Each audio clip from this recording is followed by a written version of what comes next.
vamos a ver el tema sobre metabolismo y fisiología bacteriana. ¿Cuál es el propósito de realizar generalmente esta clase práctica? Es para que nosotros podamos entender cuál es el mecanismo a través de los cuales las bacterias van a realizar procesos metabólicos, fisiológicos y reproductivos. Obviamente ellos van a obtener moléculas altas energéticas de ATP, principalmente a través de la materia prima, que sería obviamente la glucosa. Previamente, antes de empezar, nosotros tenemos que ver definir qué es metabolismo para ver metabolismo y fisiología bacteriana. Metabolismo, vamos a definir como el conjunto de reacciones químicas que realiza todo ser vivo, en este caso las bacterias, para obtener moléculas altas energéticas de ATP a través de dos procesos que serían a través del anabolismo y a través del catabolismo. ¿Qué será anabolismo? Anabolismo es el conjunto de procesos metabólicos que tienen como resultado la síntesis de componentes celulares, es decir, a partir de moléculas de bajo peso molecular, realizando los procesos de síntesis de las biomoléculas más complejas a partir de otras más sencillas para obtener moléculas altas energéticas de ATP. El catabolismo es la transformación de estas biomoléculas grandes, como la glucosa, como los hidratos de carbono, los lípidos, en moléculas más sencillas. Es decir, es el catabolismo la transformación de biomoléculas complejas en moléculas más sencillas. En cambio, el anabolismo es de moléculas más sencillas a moléculas mucho más grandes. ¿Cuál es el proceso en este caso generalmente de realizar, si hablamos del catabolismo y el anabolismo? Producir moléculas altas energéticas de ATP. Y a partir de esas moléculas altas energéticas de ATP, la bacteria va a poder realizar el proceso metabólico, fisiológico, como también productivo. Para que nosotros podamos entender, por una molécula de glucosa, que la fórmula es carbono 6, hidrógeno 2 y oxígeno 6, la bacteria, generalmente por una molécula de glucosa, se generan dos moléculas de ácido pirúvico. Y cada ácido pirúvico, generalmente más el acetilcoenzima A, generalmente, como está formado por 3 carbonos más el acetilcoenzima A, ingresa al ciclo de Krebs. Da una vuelta para generar moléculas altas energéticas de ATP. La otra molécula de ácido pirúvico más el acetilcoenzima A, que se unen ambas con sus carbonos y van a ingresar al ciclo de Krebs generalmente como ácido cítrico. ¿Cuál es el factor más importante en este caso? Por una molécula de glucosa, ¿cuántas moléculas de ATP se ganan para que pueda realizar el proceso fisiológico metabólico como reproductivo? Aquí tenemos principalmente el ciclo de Krebs, o sea que por una molécula de glucosa se va a generar dos moléculas de ácido pirúvico. Y el ácido pirúvico generalmente más el acetilcoenzima A va a ingresar al ciclo de Krebs formando principalmente el ácido cítrico. Y el ácido cítrico, que tiene 6 carbonos, va a pasar al ácido isocítrico. Aquí en el ácido isocítrico se va a utilizar un carbono, se produce una descarboxilación para pasar del nicotinadienil oxidado al reducido. Luego se forma del ácido cítrico el ácido alfa-cetoglutarico. Aquí también se va a utilizar un carbono, y al utilizarse un carbono, generalmente aquí el succinilcoenzima A ya va a tener solo 4 carbonos.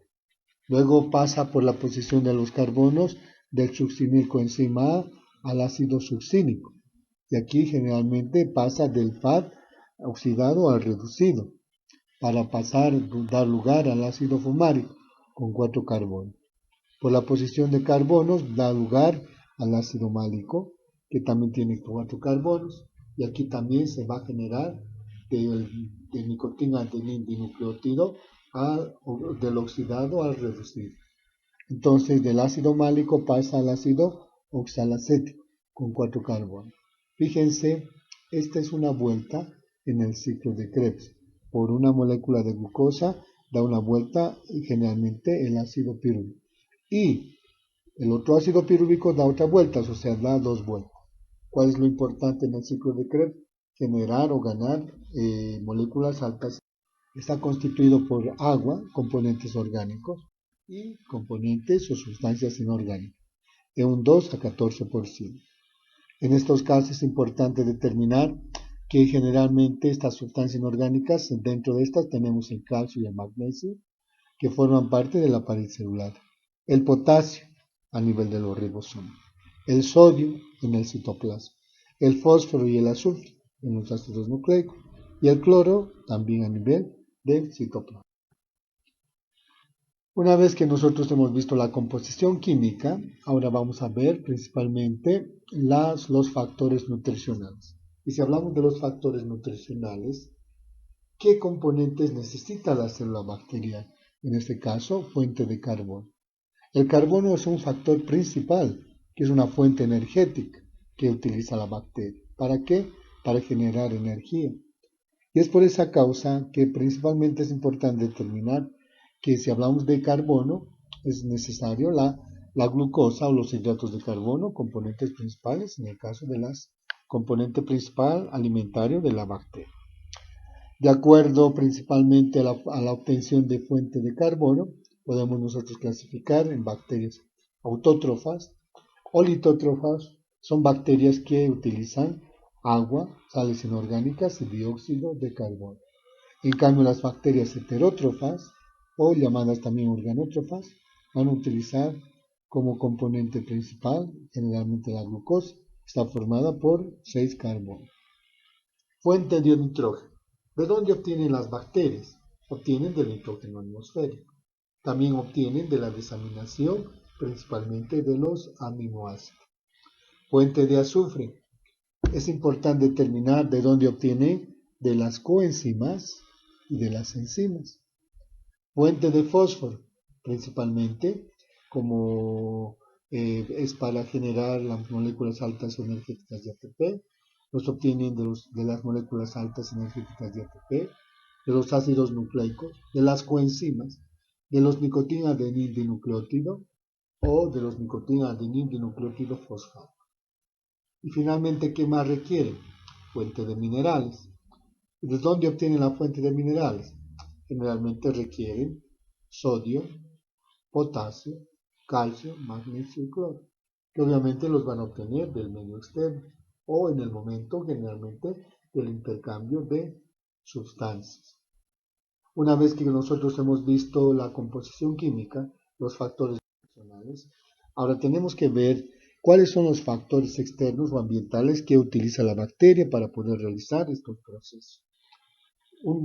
Dentro de ellos, el primero podría ser la temperatura, que de acuerdo a la temperatura podemos hacer una clasificación de las bacterias en bacterias cicrófilas, que crecen en temperaturas mínimas y máximas, entre 0 grados centígrados a 20 grados centígrados. Las bacterias mesófilas son las que crecen en temperaturas de 20 grados centígrados a 45 grados centígrados. Las bacterias termófilas, que crecen a temperaturas de mínimas de 45 grados centígrados, máximas de 75 grados centígrados.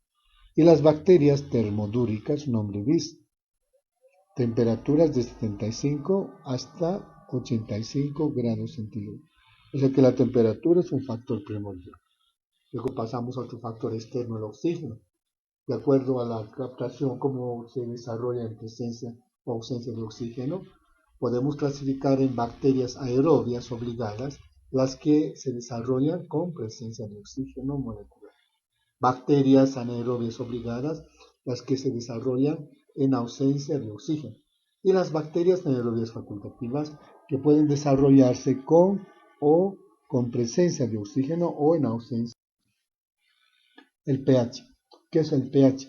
Es la concentración de los hidrogeniones.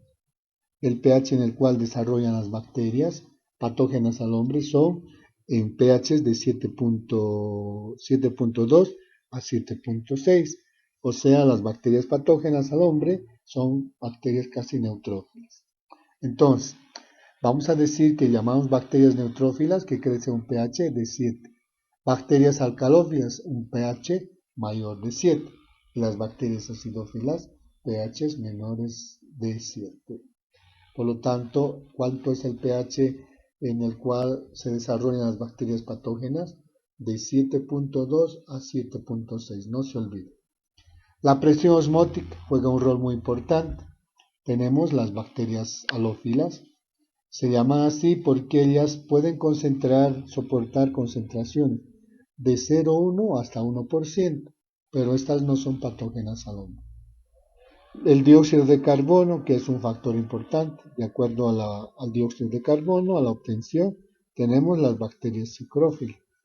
Se dicen principalmente bacterias o microaerófilas, vamos a decir, en cuanto al dióxido de carbono, requieren principalmente concentraciones de dióxido de carbono de 10%. Y como son microaerófilas, entonces su concentración es bastante alta, 10%. Un ejemplo tendríamos la Neisseria gonorrhoeae. Es una bacteria microaerófila que necesariamente para poder aislar a nivel de laboratorio requiere concentraciones altas de dióxido de carbono. La luz y la oscuridad, que también son factores externos. La luz inhibe el desarrollo bacteriano. En cambio, la oscuridad, las bacterias se desarrollan, o sea que la luz actúa como un factor importante de inhibición. No destruye a las bacterias, pero inhibe el desarrollo bacteriano. La humedad y sequedad. En presencia de agua hay desarrollo bacteriano y en ausencia de agua o sequedad hay destrucción bacteriana. Por lo tanto, yo les iba explicando al principio que la materia prima de las bacterias son la glucosa. Que a partir de la glucosa tiene que obtener moléculas altas energéticas de ATP. Y para obtener lo va a realizar a través de la fase anaerobia, donde no usa oxígeno, y la fase aerobia, donde utiliza obviamente el oxígeno. Y en este caso, obviamente, la temperatura es un factor primordial.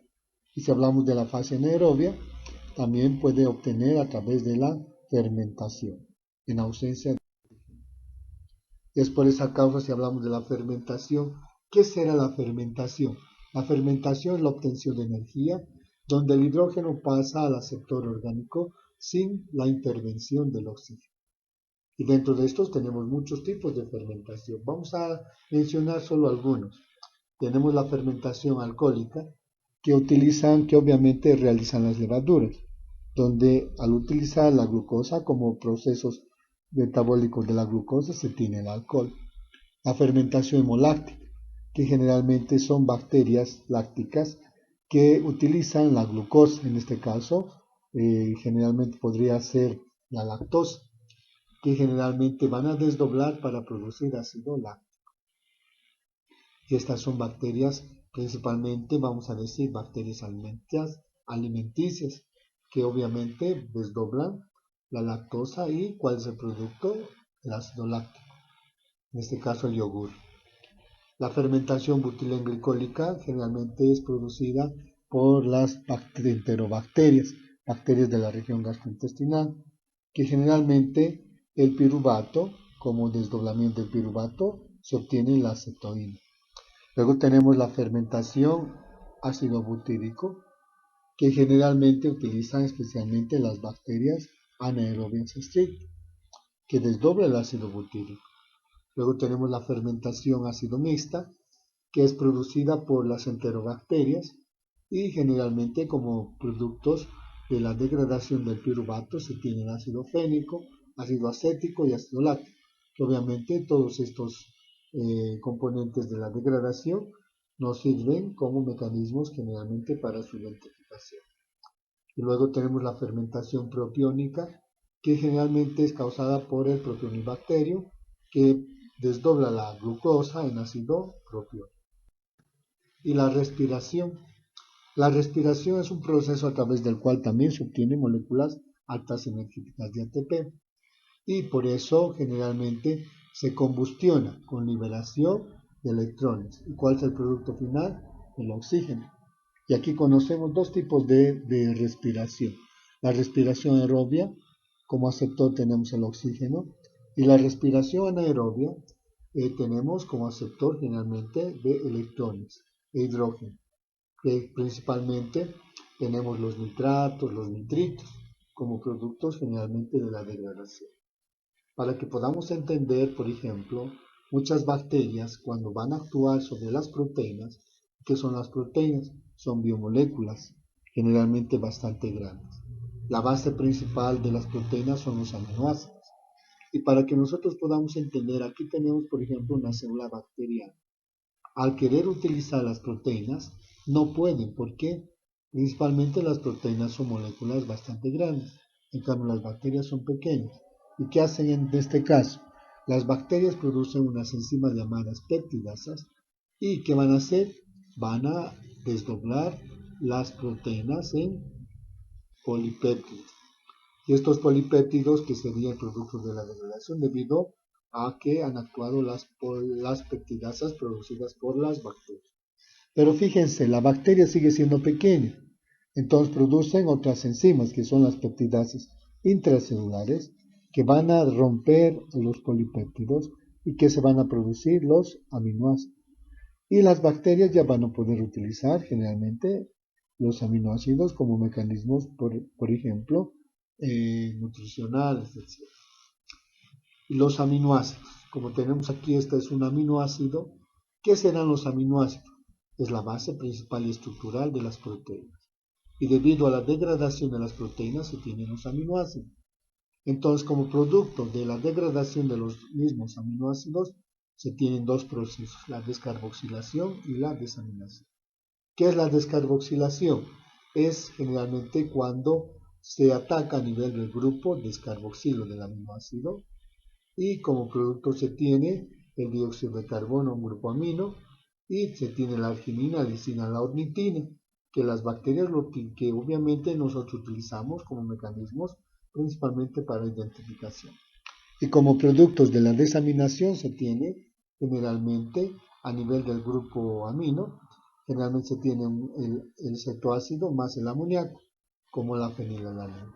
Y si nosotros hablamos, por ejemplo, de la degradación, si estamos hablando de la descarboxilación, podemos hablar de la putrescina, la cadaverina. Por ejemplo, la putrescina descompone generalmente materia orgánica. ¿Cuál es el producto? La putrefacción, mal olor, a nivel de la materia orgánica. Y la cadaverina actúa a nivel del cadáver. Por eso, generalmente cuando se produce, cuando fallece o muere una persona, entonces hay la descomposición. Y las últimas en descomponer son necesariamente las bacterias a través de la cadaverina. Luego las bacterias producen toxinas. Entre las toxinas producen las exotoxinas y las endotoxinas. Las exotoxinas son productos que producen las bacterias, que obviamente estas van a atacar a nivel, pueden llegar a causar generalmente las necrosis, que no, obviamente son producidas por bacterias, necesariamente en muchos casos gram positivo. Y las endotoxinas, ¿qué son las endotoxinas? Son productos producidos por la célula bacteriana.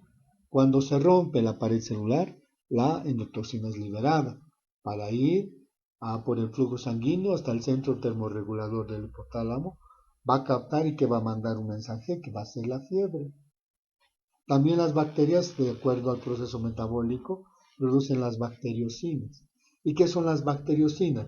Son sustancias tipo bactericidas producidas por una bacteria generalmente gram negativa contra cepas de la misma especie. O sea, siempre aquí se da la ley del más fuerte en la misma especie bacteriana. Y muchas bacterias producen también, debido a la degradación, pigmentos. ¿Y qué son los pigmentos? Son sustancias coloreadas, que en muchos casos sirven como mecanismos de identificación. Por ejemplo, pueden producir pigmentos como las bacterias se llaman pancromóforas. Pancromóforas generalmente son aquellas que difunden el cultivo al pigmento, o sea, que tiñen generalmente a todo el medio de cultivo. y cromóforas son las que solo tiñen la coloración de la colonia bacteriana. ¿Cuál es la diferencia? Las cromóforas solo teñirán la colonia de bacteria y las pancromóforas, fuera de teñir a la colonia bacteriana, tiñen todo el medio de.